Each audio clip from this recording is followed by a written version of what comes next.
Well, his tattoo in his right forearm says believe. Is it belief that makes one, accomplish feats like that? Well, that was an extraordinary catch, wasn't it? I think not a lot of people, apart from he himself, believe that he'd be able to reach that ball. And that is what his thing says, believe. And that's the reason why he believed that he could be able to get there. And that's why he got there. I think when youngsters believe in being able to achieve the impossible, that is their strength. The energy that they have, the hopes that they have, the ambitions that they have are such that they can make the impossible possible, and that's exactly what Hardik Pandya did with that catch. Yesterday he was sent into bat at number 3, but he didn't come good. Would you say he more than made up for his failure at number 3? He certainly did, because don't forget he also got the wicket of the New Zealand captain Kane Williamson.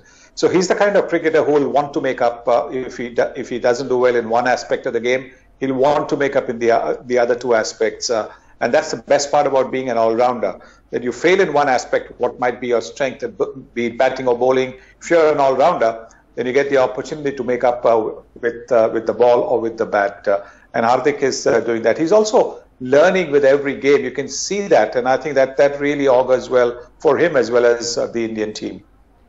Mr. Gavaskar, in the first ODI, Bolt and company dished out some suffocating stuff, but they seem to have lost the sting after that. Couldn't take an Indian wicket in the first 10 overs. Well, I think that's because the Indian openers have got the measure of both Bolt and Saudi. I think very subtly what the Indian openers seem to have done is taken a different kind of guard. They're moving in such a way that the deliveries which would be around the middle and off stump are now they are able to tuck it away to the leg side for 4s, just particularly Shikhar Dhawan. And Rohit Sharma, as far as Tim Southee is concerned, Tim Southee's got a good outswinger, but he gives him just a little bit of room, and Rohit Sharma is quick to seize on that and smash him for boundaries. So really, I think you've got to give credit to the 2 Indian openers because of the way they have made the adjustment after that first match, and are now scoring runs pretty much at will. Right. India has been a dominant force in tests and ODIs, but in T20s they are still at number 5. Would you say that this format of the game is their Achilles heel?